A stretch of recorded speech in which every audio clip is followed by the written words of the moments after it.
You lied to this board, and I trusted you. I never lied. You just didn't want to hear it. And if I was wrong?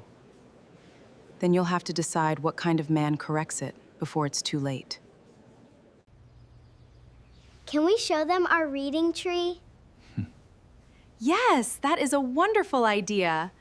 The cameras were already rolling when Daniel Kang pointed across the stage and said the word that would end her career. Liar. One word. 300 shareholders went silent. Latoya Grant stood in her gray blazer under the hot stage lights, hands steady at her sides, while the red broadcast light blinked above the camera pointed straight at her face. Behind her, the giant screen still displayed the quarterly numbers she had spent 6 straight weeks preparing, certain they mattered enough to say out loud in front of the board. 5 years at Kang Global had taught her to trust the numbers over anyone's opinion of her, including her own doubts. She had climbed to Director of Internal Audit the honest way, one careful report at a time, and she had never once needed to raise her voice to be taken seriously. She didn't need to raise it now either. She just needed someone to listen. She walked off that stage with security on both sides of her, and a label that would follow her for years. Nobody asked her a single question. Nobody gave her a chance to answer. The most powerful man in Empire City had just called her a liar on live television, and every person in that room believed him because believing him was easier than believing her. Security walked her past the same conference room where she had trained new auditors just 6 months earlier. Co-workers she had known for 5 years suddenly found reasons not to look up. Her employee badge was deactivated before she even reached the elevator. A junior staffer pulled her keycard from her hand and dropped it into a small plastic evidence box, like it was already proof of something. Latoya didn't cry. She didn't argue. She looked back once at the man who used to trust her judgment more than anyone else in that building, and said nothing at all. Behind the stage curtain, Richard Voss, the company's chief financial officer, watched the whole thing with his arms folded and something close to relief on his face. Nobody noticed. Nobody was looking at him. Everyone was looking at her. By the time Latoya reached the lobby, the story had already reached 3 financial news outlets, her photograph attached to a headline she would never fully escape, no matter how many times the true story eventually got told. If this story is already pulling at you, hit subscribe now so you never miss what happens next. Comment below what city are you watching from. That keycard sat in a sealed evidence box for the next 2 years, forgotten by everyone except Latoya. She thought about it more than she wanted to admit. Not because of what it opened, because of what it represented. 5 years of her career, closed in an instant, with no real explanation she was ever given. By the time winter came again, Latoya had been rejected from 11 finance positions across Empire City. The word liar traveled faster than any resume ever could.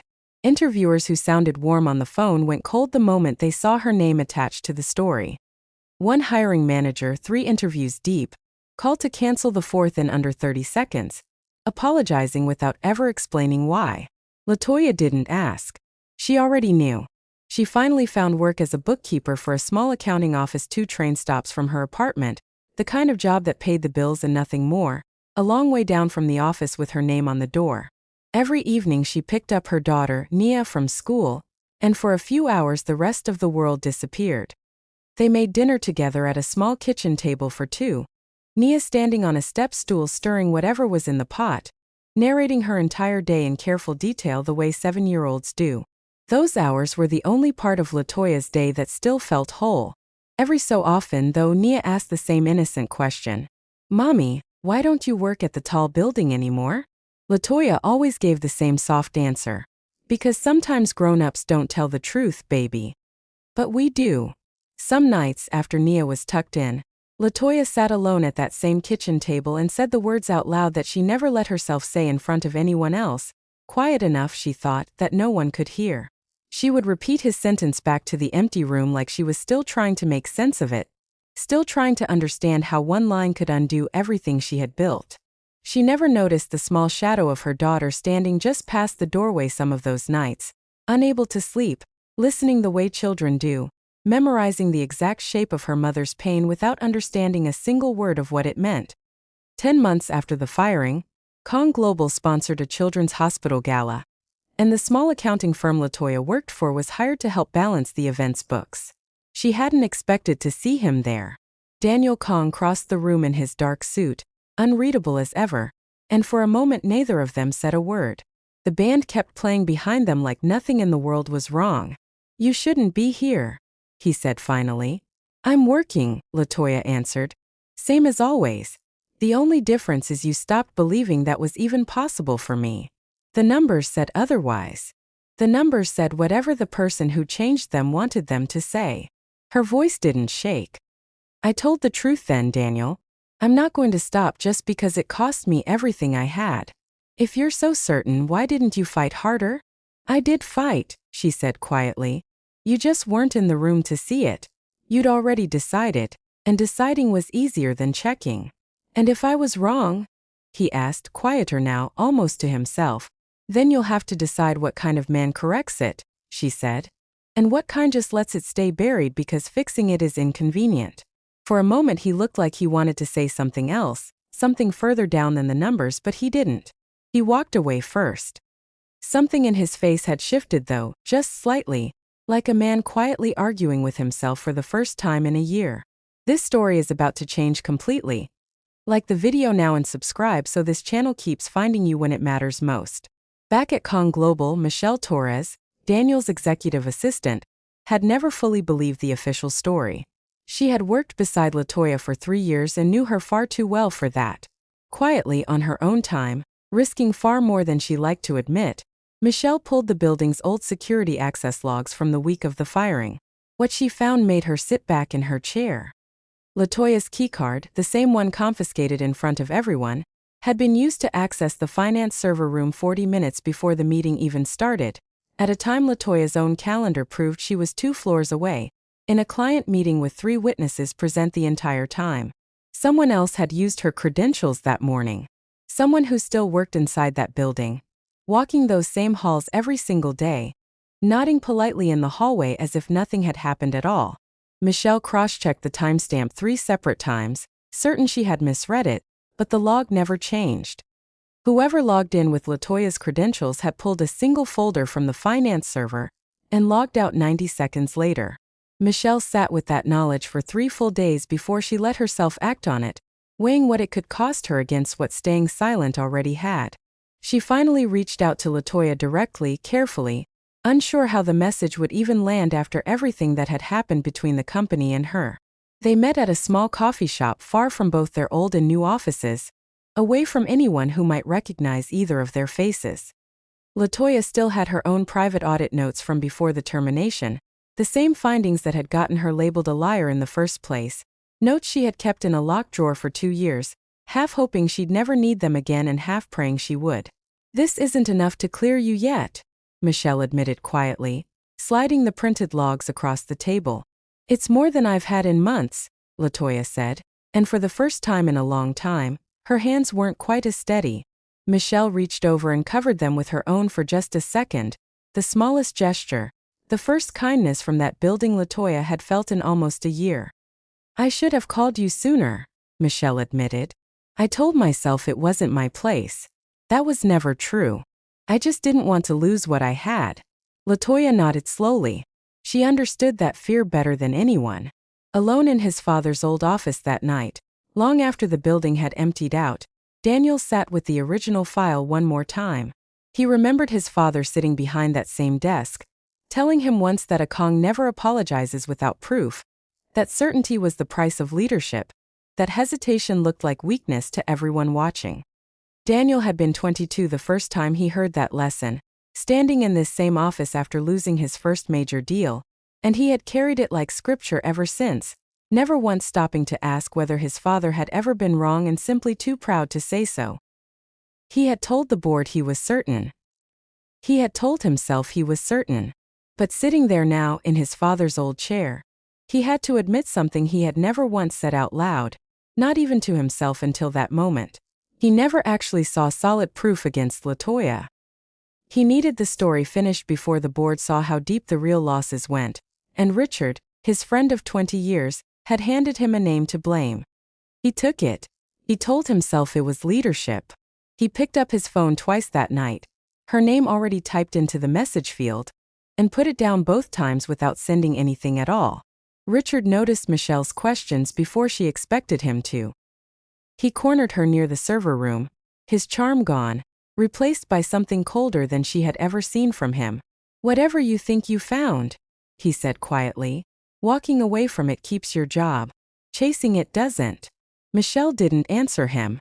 She just walked away with her heart pounding, certain now that she had touched something real. That night, deletion requests were quietly filed for the old access logs, time-stamped and routine, easy to miss unless you were looking for them.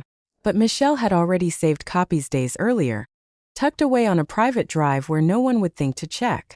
She just didn't know if it would be enough in time, or if she had already run out of it. What you're about to hear next will explain everything. Subscribe now and tell me, am I the only one holding my breath right now? 2 weeks later, Kang Global sponsored a reading day at Nia's elementary school, the kind of small community event that photographed well for the company newsletter. Daniel attended in person, a rare public appearance he had agreed to only because of the cameras waiting outside. During a quiet moment near the end, a teacher asked the children what their parents said when they were having a hard day, meaning it as something sweet for the room, something warm to end the visit on. A few kids offered simple answers about ice cream or hugs, and the room chuckled softly each time. Daniel checked his watch once, already thinking about the car waiting outside. Then Nia raised her hand without any hesitation at all, proud to finally have an answer ready. "My mommy says it a lot when she thinks I'm not listening," she said. "She says, I don't need proof. I need this over before the board sees the real numbers." The room stayed warm and completely unaware, a few parents smiling politely at the funny grown-up phrase from a child's mouth. Daniel Kang did not move. Those were his exact words, spoken to Latoya alone, inside a closed office 11 months earlier. No one else had ever heard them. No camera had ever recorded them. There was only one way a 7-year-old girl could know that sentence word for word, spoken back with the exact same weary cadence her own mother used. Her mother had said the truth so many times, in so many quiet, exhausted moments at a small kitchen table, that a child had unknowingly memorized the very words once used to destroy her. Daniel didn't wait until morning. He called an emergency board session that same week, laid Michelle's preserved access logs on the table in front of everyone, and confronted Richard Voss in the same room where Latoya had once been walked out in front of the cameras. Richard tried to talk his way through it, first with confidence, insisting the logs had been altered, then with excuses that grew smaller by the minute as the details lined up one after another.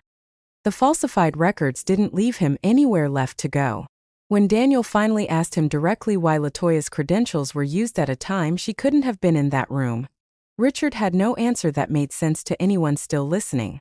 One board member, the same woman who had nodded along a year earlier when Latoya was fired, simply said, "We owe that woman a great deal more than an apology." Security escorted Richard out through the same doors Latoya had once walked through, and Kang Global formally reported the embezzlement to the authorities that same afternoon. The following week, Daniel called his own press conference.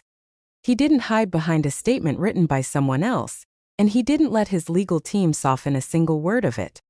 He stood in front of the same cameras that once broadcast his accusation and said plainly that he had been wrong, that Latoya Grant had told the truth from the very beginning, and that Kang Global owed her not just an apology, but her name back in full in public exactly the way it had been taken from her.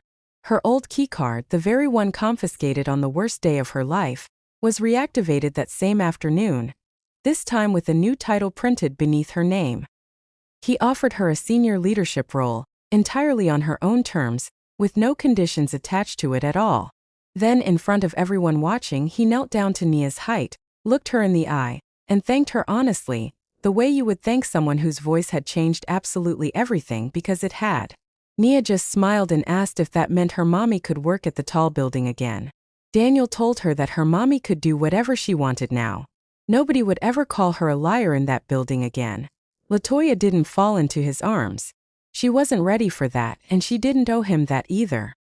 But she let him stand beside her for the first time in over a year, and for the first time that quietly felt like enough of a beginning. Some things she was learning didn't need to be rushed to be real. Trust, she had learned the hard way, was rebuilt the same slow way it was broken, One honest choice at a time, not one grand apology. If this story moved you even a little, like it, subscribe, and let me know in the comments where you're watching from tonight. Some truths don't need a courtroom, and they don't need a confession. Sometimes they just need one honest voice, small enough that no one ever thought to silence it, repeating exactly what it heard, without ever knowing what it would mean. The people who tell the truth quietly over and over, for years with no one listening, are rarely wrong. They are only waiting for the right moment to be heard. If this story touched you tonight, you're exactly who Empire City Romance Stories was made for. Subscribe so you never miss the next one.